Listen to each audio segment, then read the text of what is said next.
Let's talk about what's going on with wildfires. You all read the news, okay? Wildfire season is not July and August anymore in the US, Canada, across many parts of the world. It is all year long. Right now, the western US is having some major issues. You know, bottom line is wildfire season is longer than it ever has been. It's more severe. For me, when I grew up fighting these things and living in the woods for a couple weeks, a 20,000 acre fire was huge. Now put a 0 after 20,000, and we're getting close to the mega fires that we're seeing now. So things are changing and things are drying out. Canada's having fires. This year, Spain, Portugal, France, Italy, Greece are burning. So no part of the world, Australia, New Zealand in their summer months, so no part of the world is immune to this anymore, and it's starting to get scary. It really is. The impacts are unbelievable. Fires cost, to put these things out and put it in perspective, the big fires, they're running over $1 million a day just for suppression. Each airplane load, a drop in slurry, $30,000 to $50,000. Helicopters, $1,800 an hour. It gets incredibly expensive. So, you know, it's hurting our economy a little bit. The estimates are $70 to $90 billion a year. That's B with a B, a billion with a big B on it. A term, I think a lot of you have heard that, is the interface zone, the WUI zone, intermix zone. Cities and suburbia are expanding across North America, yes? And everyone wants to go live in the woods and have trees in the backyards and a nice white picket fence, you know, like at Joe's house. Everyone wants that. That's the ideal dream for a lot of us. So homes are getting built further and further into outside of the cities, into the more rural area, and therein lies the problem. We no longer have a little cabin out in the middle of the woods. That's our big worry about catching on fire. We are now burning down subdivisions. We are burning down cities and towns next to big metropolis areas. Why are some of these homes surviving and why are some not? This is from the Waldo Canyon fire outside of Colorado Springs. Second largest fire department in Colorado. Hundreds of firefighters, hydrants every 600 feet, big streets, good access, and yet the Mountain Shadows subdivision is gone. I was flying over this with a helicopter, and I'm looking at some of the patterns and where this fire started, and why are some homes there and some are not? And what blows me away, if you look at the picture of some of the burned homes, there's homes, but there's green trees right next to it. So the trees didn't burn. What was the fuel? It was the homes. We're going to get to that in a little bit. The homes are the fuel. Everyone's worried about cutting down the blue spruce and all that. And yes, they cause problems. But the combustibility of the homes is creating its whole new era for us in trying to extinguish these things. Here, they make a very good point, is the homes are now the fuel.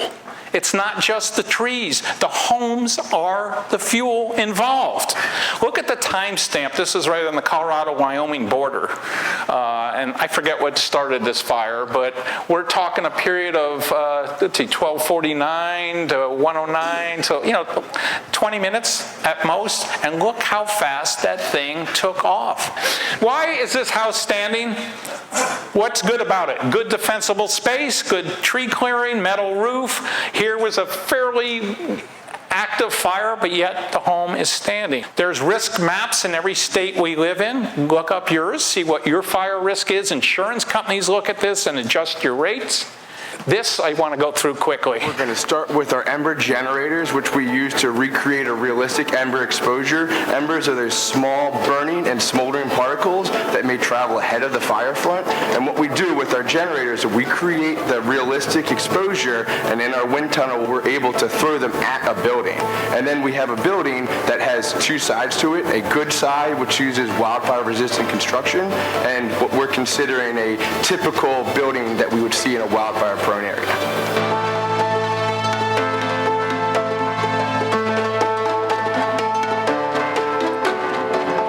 So put your building science to use here. Good side, bad side. what's good about the right side? Non-combustible siding, non-combustible decorative material on the right side. Bad on the left, wooden deck, shake shingles. Exactly as we expected, that mulch on the ground there caught fire from the embers. The fire from the mulch burned up under this deck, and this whole deck was on fire. And so this fire on this deck caused flames right against the home. And then if we look there at the base of the door, it was actually the flames from this deck that burned through the bottom of the door, and on the inside of the house we started to see smoke and flames. And so because this deck was a combustible material attached to the building, when the embers led to the ignition of this deck, we got flames inside of the building. Here we are on the wildfire resistant side of the house, where we had non-combustible siding, a 5-foot non-combustible zone and 6-inch gap. We had a metal gutter and multi-pane windows, and we see in comparison to the non-wildfire resistant side, this side had the same ember exposure. If you look here in the mulch, you can actually see some of the embers that had accumulated, but because they had no susceptible fuel to ignite, they just landed there and fizzled out. And here we have ornamental vegetation that again is susceptible to the embers, but because it's more than 5 feet away from the home, it didn't have enough energy to ignite, and it never led to a flame impact on the building. There's codes out there. Okay, I can spend, the next, Joe gave me 8 hours, so I got plenty of time. But there are codes, the WUI code, active in some parts of the US, some communities adopt part of it. NFPA, of course, has a code. California, of course, has to be by themselves and have their own code. Robert told me from Canada has their version of a WUI code. So it's out there. Some people don't like it because it prescribes construction techniques, it prescribes defensible space and some building practices. And now, to conclude, this is where I have seen structures lost. I can spend days on this. You guys are the experts. But soffit spaces are a weak link. All right, because we do have some openings in them, gable ends, unless they're protected. Embers get in the gable ends. This is the last slide, I promise. Overhanging decks, you saw in that video from Reno, what happened? That fire walked up the hill, these overhanging decks became a heat trap, and boom. So would Trex decking help? Perhaps. But it might have been delaying it a little bit in that Reno fire. So deck construction materials, Trex has gained popularity. I know it's a little more pricey. Non-combustible siding is so important, particularly under 4 or 5 feet, whether it's stucco, whether it's wash rock, hardy board, something non-combustible, because that's a very vulnerable part of the home. Decorative combustible landscaping, what is that? Wood chips. Okay, people go to Lowe's and Home Depot and buy the little pretty wood chips, and they put them right up to the house and under their decks because it looks great. They burn. Okay, we get embers land in them, they burn, then the house burns. So think about it. It looks nice. Non-combustible roofs, I know you are experts on it, but we want Class A, Class B roofs. Shake shingle roofs, even though some have ratings, just don't seem to hold up, particularly with UV and altitude and all that. I don't want to get on a rabbit trail. Non-combustible fencing. I like that white picket fence at Joe's house. But what I saw in the Marshall fire in Boulder, it was running down the white picket fences from one yard to the next.